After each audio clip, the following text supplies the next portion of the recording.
So we're back on our Mastermind Leadership third Tuesday group. What is our official name, Paula? Because we just kind of put everything into one pot. We need a team name, a mastermind group name. I think we're the Power Rangers. Oh, it's still Power Rangers. Okay, this is like Power Rangers 2.0. Yeah. We can be whatever we want to be. Maybe we should Steroid Power Rangers or something. Yeah. Yeah. Oh goodness. I'm sure people will be joining us. You know, it's just 5 o'clock here on the West Coast, so everybody's wrapping things up still. So I do want to say I did a podcast interview with a dentist CPA. He goes way back. He's amazing, Art Wiederman. And I thought it was going to be like 35 minutes talking about Triple P 2.0 and employee retention tax credit. And it was like we were trying to squeeze it in an hour. It was jam-packed. And so the information is just overwhelming on some things. And Dr. Netzley turned me on to something today, and I was not quite understanding what he was saying to me. But when I talked with Art, he was able to explain it in a way that helps. So anybody who's watching this recording, if you file for Triple P 2.0 and the prior one, let's say your net income was less than $100,000 a year for whatever reason, you have your expenses set, whatever it is, you have your income below $100,000, you couldn't quite qualify for a full $100,000, your net income. Now they're allowing a full, you can get to $100,000 because you can use your gross collections as your application process. So if it's worth, $3,000 to $5,000 for you to apply for a different amount, and that was your, situation, you can apply and get a different amount. So that's good news. Oh, good. Yeah. And then the employee retention tax credit is very complicated. If you've already filed for Triple P forgiveness and you've all filed for your taxes, forget about it. You can't do it because it's going to require an extension, but it is worth about $5,000 per employee. And once you pay, if you qualify for the max on all your employees, they pay they take back, they credit you back on your payroll taxes for like Medicare and one other thing like Social Security or something. But then the rest is a cash back refund to you of $5,000 per employee, which I didn't know. I thought it was just going to credit your payroll taxes this year.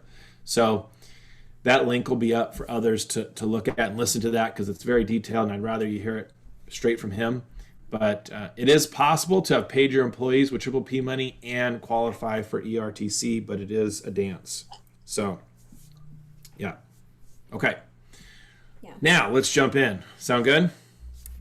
Yeah, I'm excited about the retreat. Yeah, it's coming up. We have most of our speakers on tonight, so they can give us a little preview of what's coming. I'm excited about that. So who should we go first? Dr. Bulsara, I love the image that you have there. Sorry. It looks like two eyes and a nose there. Yeah, I'm trying to keep my phone prop, but it won't stay up. So That's okay. It's all right. Yeah. That's okay. It's pretty interesting. That's awesome. Okay. So, Eric, who should we ask to go first? Well, I think Dr. Pier, he's looks like he's raring to go, so he could give his spiel today and first. Okay. He's always head of the class, first in line, overachiever. Right. So this is for past my bedtime. Past your bedtime. I know. I know. East Coast. A couple others could say that too on this call. So it's our Mastermind Leadership Retreat. We have this every year. We've been having this every year. Wow, we might have skipped a couple of years, but it started back in 02, 03 or something like that, where we started leadership retreats. And then I picked it up again and did a little bit differently in 09 with the encouragement of some of you. And so it's evolved over the years. In the last few years, we've just been having more of the actual mastermind where all of you are sharing in the group. So it's been a lot of fun hearing what everybody is doing in their practice that's unique, and we try to go with topics that we hear requests for all the time. So it's a Friday, Saturday on Zoom, and it's from 10 Eastern Time to 5 Eastern Time. You will get 14 CE credits from, thankfully, Dr. Ted Johnson with his International Partnership for the Study of Occlusion course, who sponsors our CE for us. So this year, one of our famous speakers is Dr. David Pier from Maine, who is a mentor to us as well as a fun person. We just love you, Dave, and you're out there, you're cutting edge, you're doing all kinds of things, and one of the things that's cutting edge about you is insurance free, right?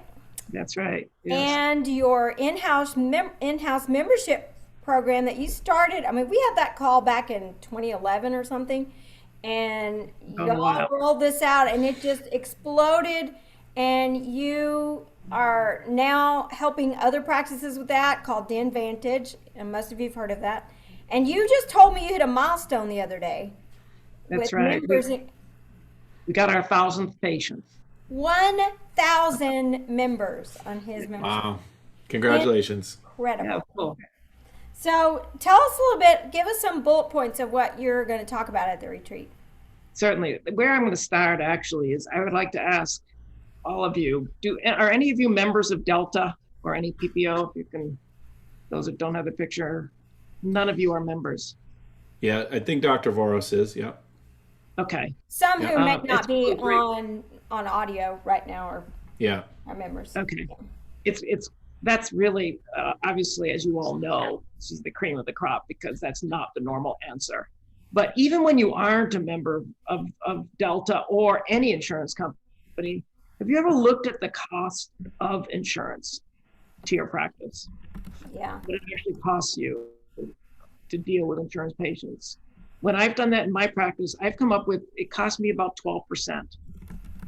When you consider the extra time it takes, when you consider the denials of benefits that then you have to go back after the patients, without even being a member of any PPOs, we're insurance free. So when I looked at that, Ted and Kevin and Dan Steinke and I got together and we started figuring out how can we do this? How can we make some form of a membership plan that would not be a giveaway? Because every membership plan I'd ever seen was a deep discount plan. It's kind of like a loss leader, charge $17 a month and give people free hygiene and free exams and free x-rays and lose money on that. So you get the money on the other side. And I'm not a discount office, and I don't think any of you are either. So I looked at it and we thought, how can we? So this is a big part of what we'll be talking about. Why is a membership plan not a discount plan? It's actually a plan that's meant to increase your bottom line, not be a loss leader. So step number one is going to be, how do you set your fees such that you aren't losing money on your membership plan, that your membership plan, you're happy to give the money, the benefits, because you're getting paid for it. Number two is going to be what the patient has to do to earn those fees. And this is something I've not seen in any membership plan, and all the membership plans I've looked at, is the patient has to make a commitment to you also in order to get those benefits. So the bottom line, or the beginning of this whole thing, is going to be the key ingredients of a successful membership plan, how to set that up. The next thing is, who's your target market? Who are your patients? Now, I live in Maine, where teeth are optional, and therefore most people don't have dental insurance. If you live in a high insurance market where maybe 80% of your patients in your practice, in my case, it's only 40% of my patients in my practice have insurance. But if many of you are in a place where you have a lot more than that, how do you get these non-insured patients? And how are you going to build your membership plan with them? The next thing is we're going to talk about presenting the membership plans. When's the best time to present the membership plan? And why is it that when you present a treatment plan for $5,000, why is it that you should be thrilled to write off 600 of that? That's an excellent question. Because Yes. if you're on an insurance plan, an insurance contract, how much are you writing off when you write that off. So, Well, yeah. yeah. And even when you're not, like I said, if you have an insurance patient, Yeah. and you're dealing with insurance companies, that 12% represents that $600. Yeah. The next thing is also, I mentioned that we're going to talk about how to set your fees to make this profitable for you and not just a loss leader. But the other thing is why you don't have to do a deep discount to make your membership plan work. In other words, those benefits, I talked to another dentist who was giving 25% away of everything that they do. Wow. Yeah. You don't need to do that. But the biggest thing, and we'll talk about that, is why you don't use a percentage at all. Use it in your head, but not to your patients. Your patients should not see a percentage, they should see a dollar amount and why that works. And here's one of the things that most people don't think about is why is a monthly plan better than an annual plan? And we'll be talking about that quite a bit. That's good. I think that is That's the good. main That's really things good. that I'll be talking about. So I have a quick question for you. Would you say that having a membership plan makes it easier to drop insurance, like if you want to get off of a contract, or does it not matter? It's hugely different. The more you, obviously, I mean, it's just simple math. The higher percentage of your patients that have fee for service, the easier it is to drop your bottom cellar dwellers. And the getting people on your membership plan is a way to bring in the non-insured patients. Right. It's a weird thing. Patients, well, it's that, why is it that we get this stuff in the mail from Patterson that says this month I'm going to get 5% off on everything I buy. So I'm going to go crazy and buy 10 times more than I need because I'm getting 5%. But that's human nature. Yeah. As soon as we do something that says these people feel like they can't come to the dentist if they don't have insurance, now all of a sudden they feel like they can. And as you start to build those people, the more, like with 1,000 patients on my membership plan, if I had 1,000 patients on the bottom plans, I'd get rid of those 1,000 patients. There you go. I have a question, follow-up question to Senator Paula's question. Senator Pier, I'm just a representative. Oh, Representative Pier. And I just want to clarify, you talked about removing Delta from your practice. Those patients are still insured by Delta and still come to see you. They didn't go away. Yeah. That's part one. Okay, yeah. And then part two, but they can't necessarily, even though the check doesn't come to the provider with Delta a lot of the times, they can't sign up for a membership plan because they still have Delta as insurance. And right? That's a good point, Eric, and that is basically true. In general, I don't recommend at all trying to sign up your insurance patients. However, some of your patients who have really lousy insurance, I have one today. She had the retirement, the Medicare. I now can go to the dentist because Medicare is going to give me a dental benefit. Yeah. We looked at the numbers of what they give, and we looked at the membership plan, and the membership plan was better. So they canned the Medicare plan, which would have cost me more money. I went to the membership plan, saved them money, and I made more money. Yeah. Yeah. Okay. Thanks for clarifying that. Awesome. Very excited to hear. Thank you. Well, I'm also looking forward to hearing from all of you. Yeah. Does that mean Dave goes first when we have the leadership retreat? Does he go April 23rd? No, I don't think he's Get him out of the way quickly so that we can move on to the good stuff. No. I think straws. I have to go back and look at the timeline, but I'm thinking it might be Dr. David Sutton that goes first. So we can adjust. He might need to go really soon because I've been watching the crypto numbers and they're creeping back up there after that dip last week. So I'm excited to hear what he's got to say too. So Dr. David, why don't you share with us about some bullet points about cryptocurrency? It's a really hot topic right now. And you mentioned this to me a month, 6 weeks ago, and it piqued my interest. And so I'd love to know what you're into. Well, I'm a newbie in it, and I'm by far no expert in it. I dug into it back into probably June of last year before it really took off. Yeah. And my motivation behind that was all this incentive money that the government's printing out, and they just did another $1.9 trillion. Not billion, like the other two. No, not million, not $1.9 trillion. Trillion. Yeah. And they're just printing it. There's no backup of the currency at all. And all you gotta do is look at what happened to Venezuela back in the day, where they had to start weighing their money when they went to the markets in order to figure out how much something costs to pay for it.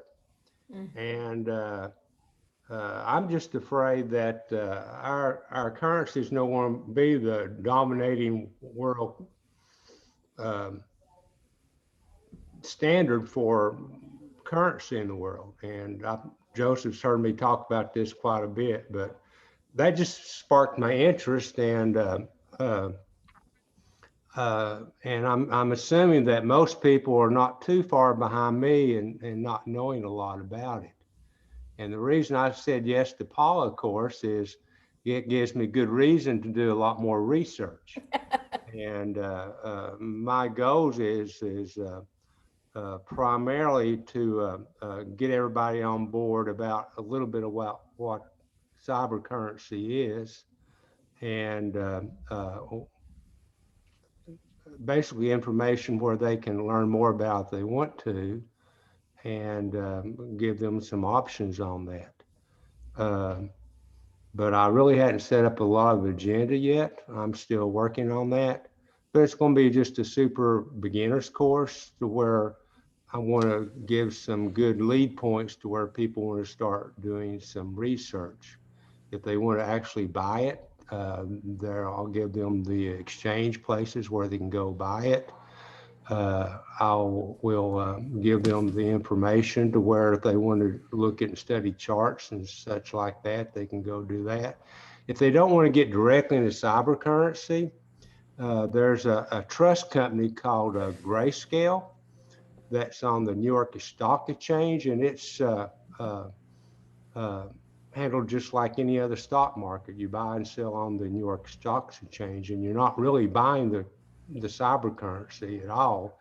You're buying shares into the trust company, and that, of course, that's all the trust is just Bitcoin or Ether or Litecoin or some other coin.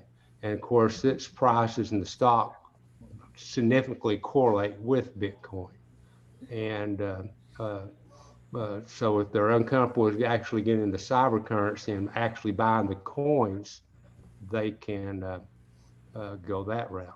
Well, in that way, they're fully insured on their investment. Yeah, what I'm actually doing, really concentrating on, I actually set up a Roth IRA for this year. I've always done the traditional, and I found out that my income would allow me to do a Roth. So I set up a Roth this year, and so I'm dedicating that Roth to cyber currency investing, because any profits I make on it are tax-free. Yeah, there you go.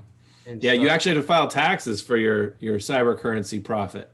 Yeah, you do. It's just, it's just a market that if you're getting into cyber currency, you still, just like the stock exchange, the cyber currency exchange, you still have to file taxes and all that sort of thing. Yeah. But it's real confusing. There's over 8,000 coins easily, and they all serve a different purpose. The only one that really serves no purpose at all is Bitcoin. Okay? It's just there. And I really hate Bitcoin because utility-wise, it's worthless. Whereas all the other coins, you're actually doing something with them. And I'll talk a little bit about some of the other coins besides Bitcoin. But it's just an interesting subject that it's a good way to diversify your economics, is what it is. That it helps give a hedge against loss of income due to inflation or government policies or anything like that. Yeah. And in countries where the economy has collapsed, Bitcoin and cyber currency is a big thing, because that people can go purchase that instead of having their own country's currency and kind of protect their wealth that way. It does have its purposes. Are you going to talk about NFTs at all or no? There is no NFT or EFT for cyber currency. Oh, no, NFT, non-fungible Oh, tokens. NFT. Yeah, Yeah. I'll probably talk about that some too. That's a new and unique thing. Yeah. It's collectible stuff for arts and things like that. You also got NFTs for a new type of internet out there. I don't know if you're aware of that or not, called the coins labeled FIL, file or field. And its goal, the purpose in being made is to have a decentralized internet. And this is the problem we get into with cyber currency. It's a lot like dentistry, where we're talking to our patients about onlays, inlays, and the patient's going, they don't know what you're talking about. You know, it's just whole new terminology, whole new definitions. And when you talk about blockchain and decentralization, most people don't know what you're talking about. So I'll have to lay a little bit of definitions just to talk about it. But for here, decentralization is where you have a trustless system, and blockchain allows a trustless system. And trustless is wonderful. It doesn't sound like it is, but it's wonderful because you can do something. You don't have to trust somebody to get it done. It's like gravity. I could take my pencil that's in my hand and drop it, and I don't have to trust gravity to let it hit the floor. I know what's going to happen. And that's the way blockchain technology is, and decentralization. Whatever you do, you know it's going to happen. You can't take it back. I think decentralization is key word right now. I'm hearing that a lot. Well, there's no government control over decentralization, and the world's getting smaller. Borders are getting more borderless, and the countries are finding out that they really don't have any control over cyber currency. Some countries have tried to outlaw it, and it just doesn't work. Right. But it's just an interesting subject, and I just plan to just do some general topics and educate people. And if they want to learn more, give them a good place to start. Great. You know, you could educate people on this for, weeks and still not cover everything. I know. Yeah. I really appreciate you being willing to talk about it. I mean, it's not like you're a financial planner. We're not trying to promote you in any way like that, but you have been doing a lot of research, and I think people need to be introduced to the subject if they haven't been learning about it. Yeah, I thought the internet was already decentralized, but it's really not. No. There's this huge monster computers, and there's quite a few of them scattered throughout the world, but it's controlled by just a handful of governments, really. Right. And with Filecoin, it goes back to home computers control the internet, and it might be every household controls the internet. And so there's so many people controlling it, and if the trustless system, you don't have to worry about government shutting down certain websites. Wow. Yeah, there you go. Hey, has that ever happened? Not the ones that needed to be. All right. Well, Dr. Gray just joined us. So hi, Dr. Gray. Thanks for hopping on for a minute. Dr. Joseph, would you like to go next and share about 3D printing? Dr. Joseph's going to talk about that. Anybody using 3D printing? I know some of you don't have your cameras on, but some of you have those already, and some are thinking about it. So share with us, Dr. Joseph, what are you doing with 3D printing? All right. I think I'm muted. Everybody hear me all right? Yes. All right. Yeah, so I'm just going to kind of, I guess the goal of my talk would be to, I guess, we see it advertised and see it talked a lot. You can't open up I guess one of the junk journals and see it advertised. So it's kind of a buzzword in dentistry. So my goal is that it gives an introduction to everybody. so they at least understand what applications and to give them that baseline knowledge to see if that's something they want to incorporate into their practice, whether it be via a lab or bring it in-house. And I'll talk a little more about easy applications to bring it in-house. So that's my baseline goal of it. I wouldn't call myself a 3D expert. I will link to a couple 3D experts that you can find a lot of information on the internet, dentist, and also some non-dental software that's free that would be good to use. So I'll kind of be teaching a little bit on that. But I think 3D printing is very on that kind of just edge of it's not kind of mainstream. It's kind of probably where CAD CAM milling was, early 2000s. Mm-hmm. So I think it will be a lot more mainstream and in-house to every office probably within the next 10 years. So basically just to give everybody that awareness, I'll kind of talk a little bit about ways you might already be using it with your lab and not really even know it. Different types of 3D printers that are not all the same. I also talk about I guess the softwares out there, because the great thing about 3D printing is it's not dental. It's just being applied to dental. So there's tons of softwares where you don't have to pay the, I guess I call it the dental tax or the stupid tax. You buy something for dental, they automatically jack up the price on it because we're all rich dentists. That was a joke. Yeah. Basically, and also the last part of the talk would be more of how would you bring it in-house and what are some easy ways to use it in-house.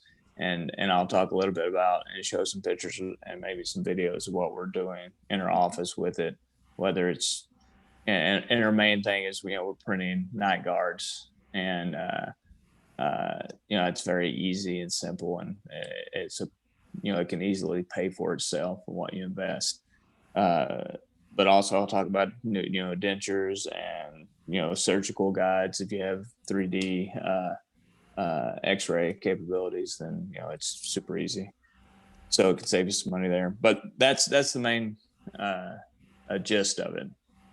It can be as long or as little as you want.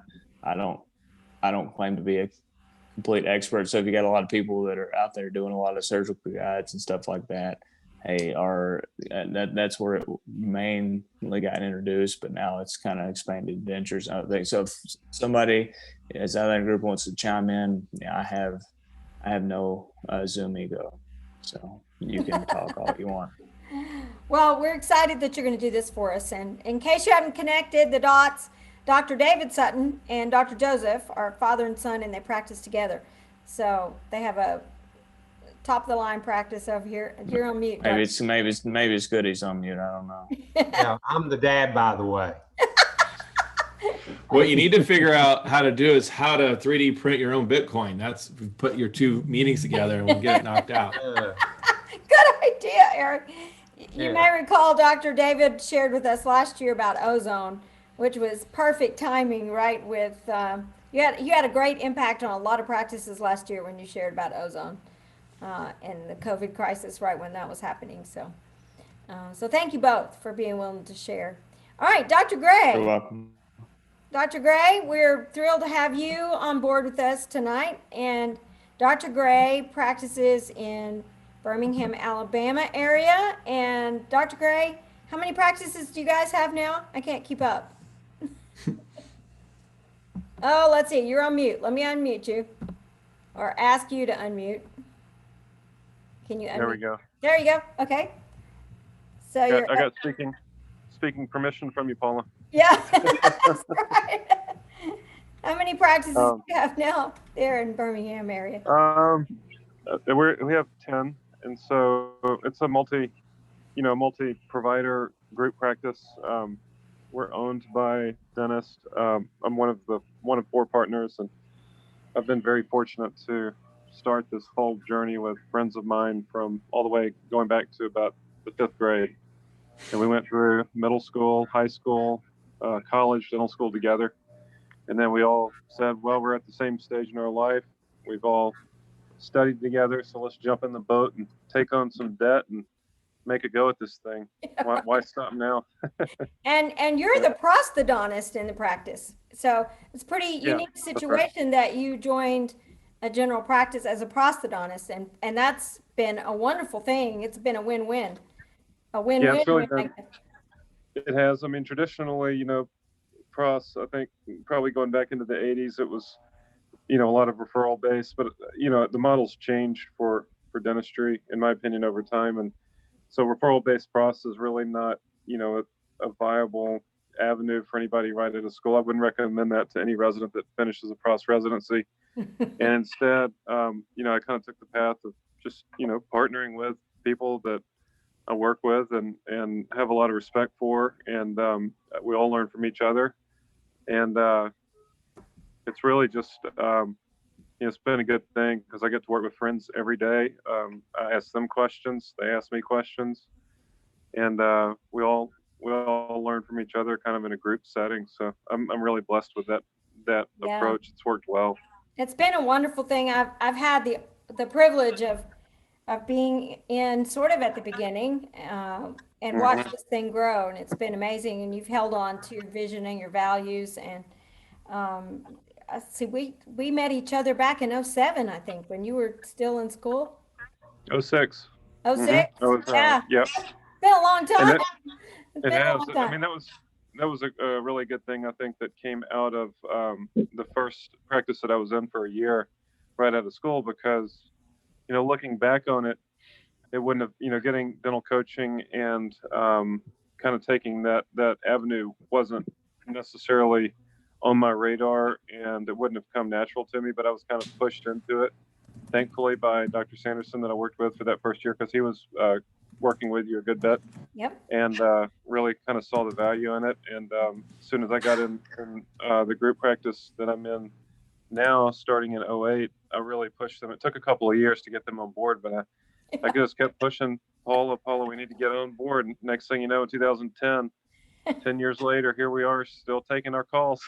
Amazing. And I just have to compliment you. I think, Holt, you've been such a great client, and you are probably close to my number one referral source. I mean, you are just such a great champion for what you do and for coaching. So I just want to acknowledge you and thank you. And I'm so Oh, well, thank you. excited you're going to share this year. Some of you have Cool. heard of the implant program, the Foundry, and you've done some teaching there as well as UAB. And just your cases are phenomenal. And there's a lot of questions about implants and how to treatment plan cases and things like that, and just Right. even how to close them. Which you're a DC personality. And the DC personality is on the task side, not the people side. So you really transformed your case presentation skills and things like that. So I want you to share with us a little bit about your questions. Now, I haven't sent those out yet, but Okay. I wanted you to talk about them, and then I will send them out probably tomorrow of what you want people to do. So would you share with us about what you're going to? That was kind of when you first asked me to speak. I mean, I was honored, and I'm happy to do it. And I think it was kind of a broad topic of implants. And I just kind of was driving one day, and I was just kind of thinking to myself that I really wanted the presentation that I give, or the question and answer session, to be as valuable to everybody that's on the call as possible.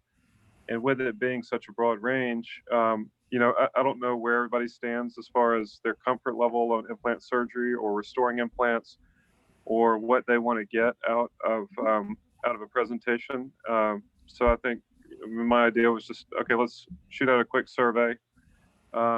Just kind of rank the questions that I have on a scale of 1 to 5, as far as what appeals to you, what you would like to hear, kind of where you currently are and where you want to go. And then I can take that information and, if I see a lot of people that are comfortable restoring implants, then we won't spend a lot of time there. We'll go more towards the surgical side. If people are wanting more, the restoration side and they're referring out their surgeries, that's fine. I'll try to tailor it more towards that. But, I just wanted it to be, in the end, I want it to be valuable to people that I'm presenting to. And so, it never hurts to kind of get feedback of what you want to hear before I ramble on about something that doesn't pertain to your interest or your needs. You're just following the natural law of research, aren't you? There you go. I told you, he knows his skills. So I put those up for just a few minutes so everybody could see the questions, and I'll be sending those out. So please give us some feedback when you get those questions, and let us know what you want to hear from Holt. So Holt, I know you're good with numbers. I don't know if you want to answer this question or not. You don't have to. But about how many full mouth cases do you do a year? Or have you done overall? Or do you have any kind of question? Yeah, probably. Overall, full arch, like a double full arch, I don't know, 100. And then, single arches, probably pushing 200 total. They don't come, I'm not going to sit here and say, I get those just daily. I would say one a month is realistic. Sometimes we have to phase it and kind of space it out, work towards it. Realistically, it's just, it's outside of a lot of people's price range just to come up with, 20 to 40 grand just overnight. And some people can do it, but most people can't. And that's okay. We just, I kind of take the approach, go over the conditions, partner with the patient, show them what I see. And the assistants really try to kind of back me up on that, and then say, help me understand the best way to get to where you want to be based on what you've told me, and whatever pace you want to do it is fine. Permission statement. Yeah. That's right. Well, hold on. Holt, you gotta work on your T's here. You're selling the farm. You're letting everything out of the bag here. We gotta Hold it up. This is just a commercial. This isn't the whole thing. Yeah, no, I'm just teasing you. Yeah, this is exactly what he does. And tell them, is your area an affluent area? When I say Birmingham area, most people think, oh yeah. Are you? So we're in Bessemer, Alabama, which is not by any means, at the top of the socioeconomic status thing. We have patients that drive in. Sometimes, every once in a while, they'll fly in, but that's not very common. But our bread and butter is your average patient. And so when I hear, sometimes practices will say, well, you don't know my patients. I said, well, you don't know ours. I hear that all the time. Yeah. I would put our socioeconomic status up against anybody's, because I've had people try to finance $60 over 6 months, and it's a sad situation. But at the same time, some people will surprise you and pull out what they need to do to get fixed, and everything in between. And so, it's just like, I'm sure all of y'all do. We try not to judge, and just what I do try to judge is, how can I help the patient based on the means and what they want and what they need, and how can I, make all that come together that's most effective, in a value for them. We should probably talk about how to cash out their crypto so they can pay for their full mouth restoration too. That would be the other thing. Merge all this together. Yeah. Yeah. I think the new financing option. That's going to be our new financing options, accepting crypto. Yeah. There you go. That's not a bad idea. I hadn't thought about that. Tesla. I can talk about that some if you want me to, how they can do that. Absolutely. Dr. David, that would be awesome. Tesla's taking crypto. Why can't we? So, We can. Yeah, of course we can. All right. Well, thank you so much, Dr. Gray, for joining in tonight and sharing a little bit. And I will send those surveys out you're welcome. Tomorrow. So, all right. Very good. So, Eric, do you want to share? Do you want me to share a little bit about what we're going to talk about? I'll do mine, and you go. You can back clean up here, Paula. All right.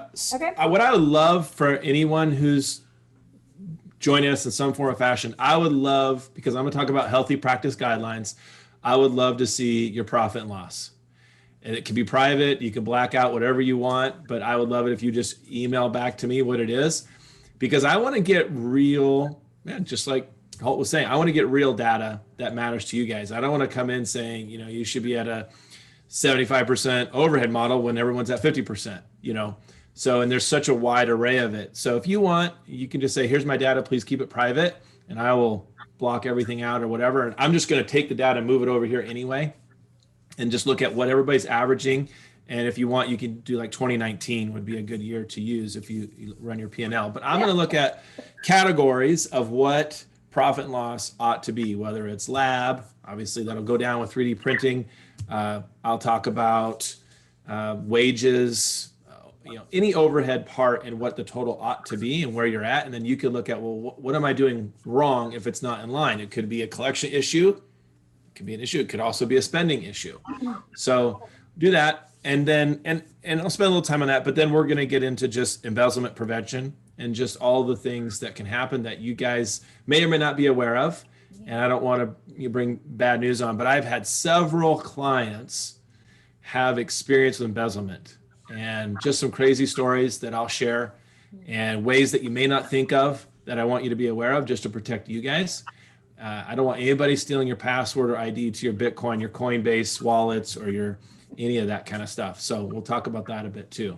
So I'll keep it fun, but it won't be, maybe a fun topic, but I'll try to keep it fun in a way that keeps you protected. That's the key thing, is protect your money, whether it's profit and loss or embezzlement. All right. That sounds. That's my tease. That's my tease, Paula. There you go. There's your tease. I think, so many people have had that go on, and same with my clients too, and aren't aware. I mean, most of the doctors aren't up front. They don't know all that's going on. They're not looking at the books that close. So it's gonna be informative, and something that I had one doctor tell me, no, I don't look at my P&L. I don't want to know. I can't sleep at night if I know what my P&L. Yeah.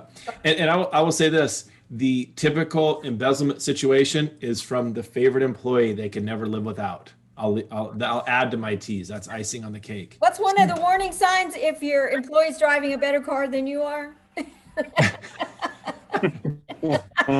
Has more Bitcoin than you.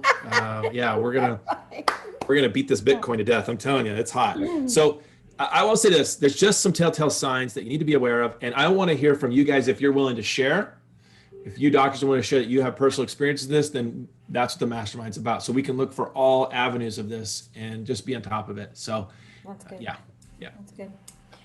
So for me, I think we'll open the retreat with a SWOT, and most of you know what SWOT is: strengths, weaknesses, opportunities, threats of 2020 or the last year, March to March, because it's been a challenging year, but I think a lot of good has come of it. Do you guys agree? There's some good that's come of this whole thing. And Zoom. Look at Zoom. Look what yeah, Zoom I mean, look at what look at what we've been doing. So Eric and I have had fun creating this year and engaging everyone in different ways, and it's really been a wonderful thing. So I think it would be great to just recap and remember, reflect. John Maxwell, awesome author and someone I've followed for many years. I've certified through his coaching program, and he talks about reflection. And I'm not really a reflection person. I'm always looking ahead, like what's next. And it's hard for me sometimes to look back and really think about what happened there and connect the dots and think about how good that really was. So I think we'll spend some time.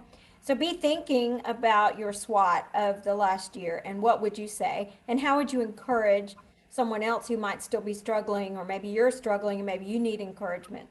The other thing we're going to talk about, a couple of things from Think and Grow Rich. So most of you have read Think and Grow Rich. If you need a copy of it, I have a PDF of it.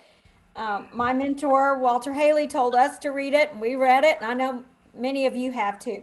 It's written in the 30s. It still applies. I mean, you could read it, and it's like somebody just wrote it today. We're going to talk about the 31 reasons people fail. Now, that sounds like, wow, what a fun topic. But but there's some powerful lessons in those reasons. And so it's going to be fun, really, actually going through those and realizing how good you really are doing. And then we have 28 reflective questions, personal reflective questions. So I love to be on the warm fuzzy side of things, the life coaching side of things, the personal growth side of things. My favorite mantra is personal growth precedes professional growth. You think about that for your team. It'll give you some insight into your team as well when we talk about these reflective questions. And just like a call I had today, we want to encourage doctors to not just manage their team, but lead their team. There's a big difference in managing and leading.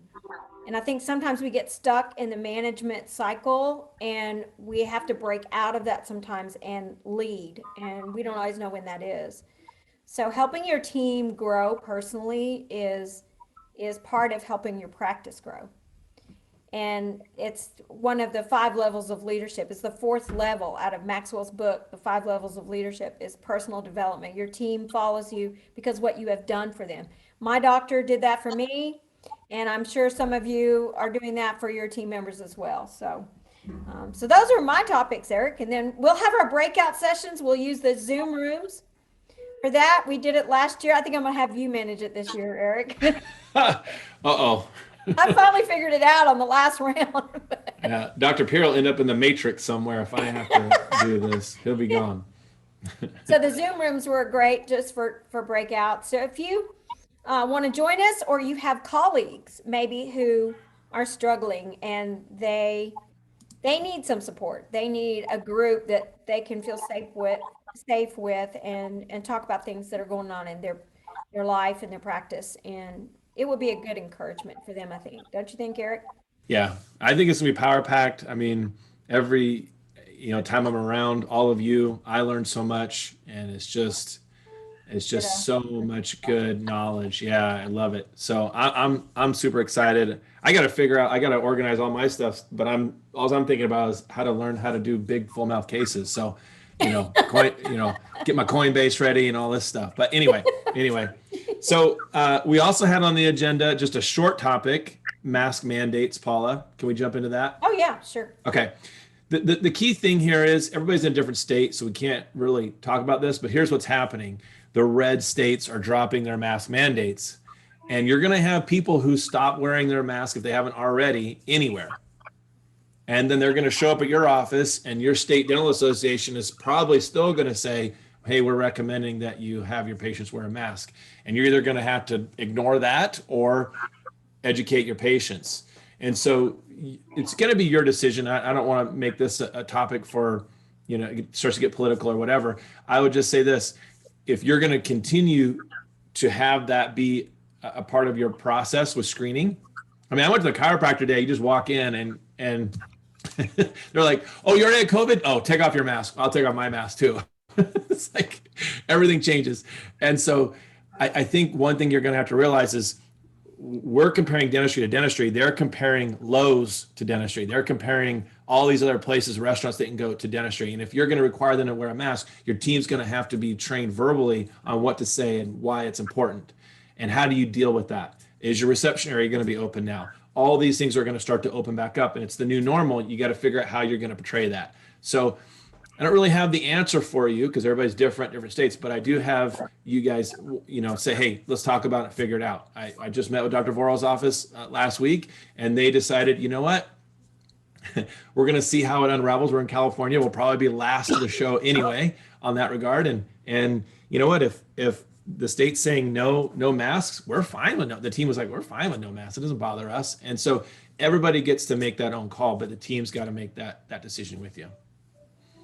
Good stuff. Sound good? Yeah. Yeah. It's good to keep discussing this because the landscape is shifting all the time. Yeah. Never know what's going to be next.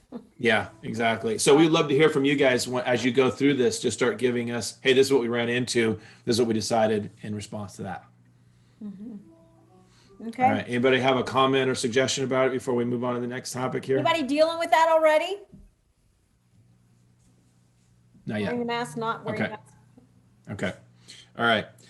Let's see, follow up on marketing for new patients these days. You know, everything we've been focused on over the last, well, since November, I suppose, has been marketing safety.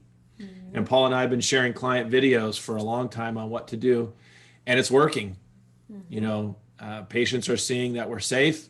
And so those ones either that are you're marketing to your existing patients that haven't come in, they're more willing to now come in or at least share the video with others.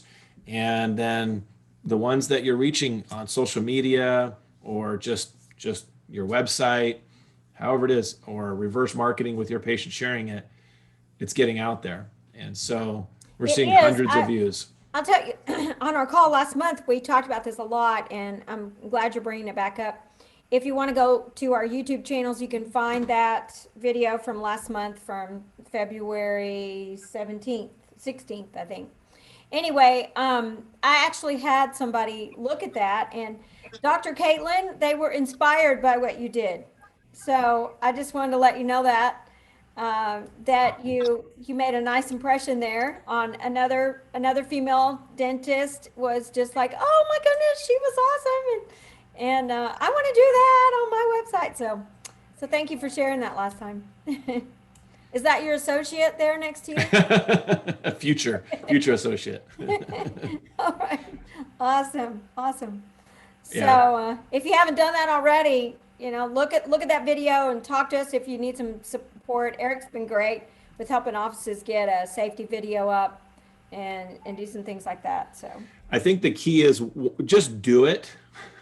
Just do the safety. Talk about what you do for safety, and then get it on YouTube on your channel. Get that link, and now you get Weave or Solution Reach or whatever you have, and you have a link that you can share out and blast out and ask people to watch, ask people to share, put it on your social media, whatever it is. Start to create some free marketing, and it's working. So don't wait, just go for it. yeah, Okay. for sure. I know we got to wrap up here. Eric, you got a big birthday to go to, don't you?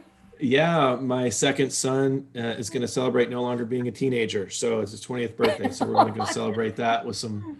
I think the only thing that's open that we can go do, Paula, is bowling. Go figure. So we're going to put our hands in some nasty, funky COVID bowling balls and go bowling. So yeah.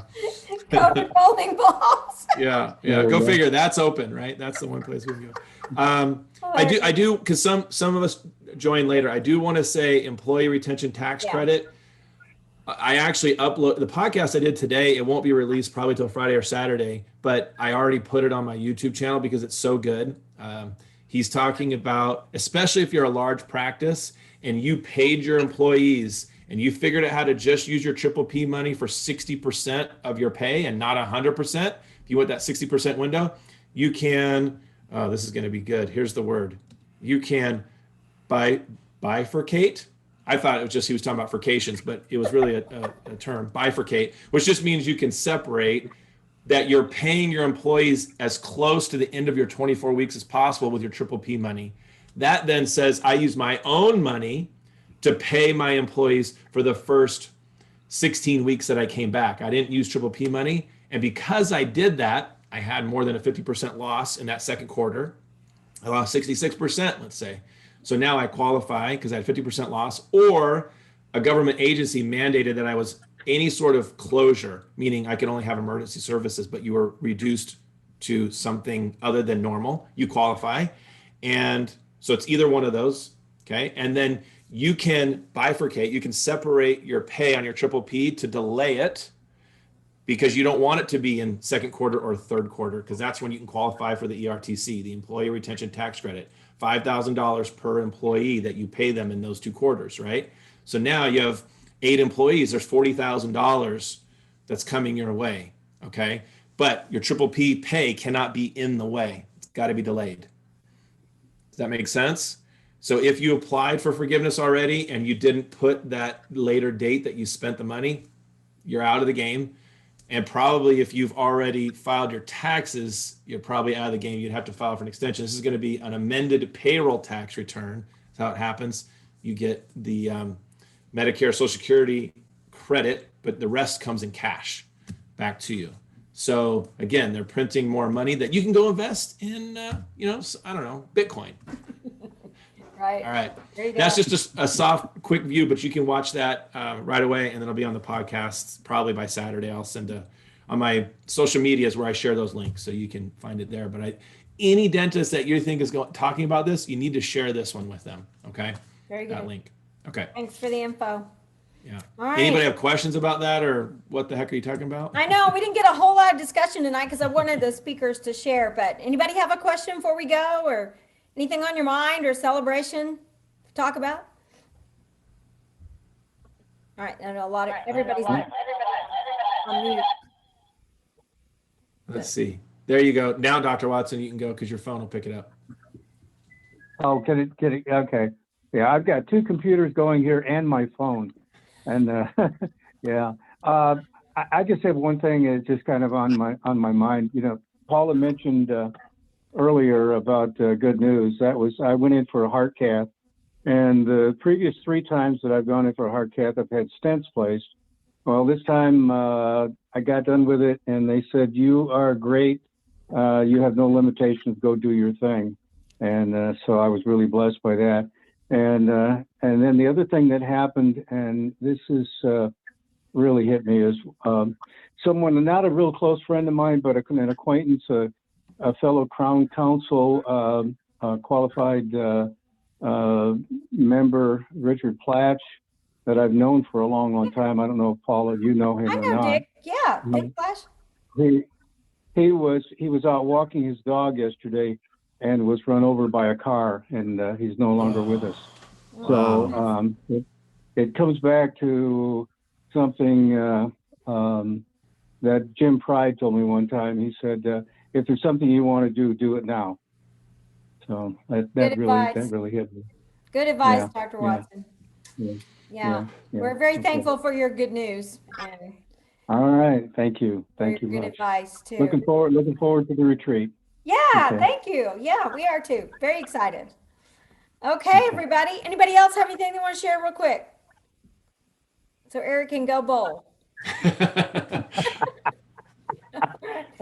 Well, A thank you. 300 game. Yeah, all right. Yeah, right. Sure. Thank you Yeah. all for joining, and for speakers, we'll get this recording out for everybody so they can hear about what you're up to, and look forward to seeing you soon. We'll do this next month, and that'll be right before the retreat. So Yeah, and if you're listening to this and you're not registered for the leadership retreat, email Paula right away. Make sure you get your spot, and we'll hold one for you. What are we gonna do? 15 doctors, right, Paula? 15 is what we're doing? yeah, we're cutting it off. Yeah. All right. Yeah. No, we're not. All right. Okay. All right. Thanks, everybody. Have a good evening. Okay. Bye, guys. Good night, Bye. guys. Bye-bye.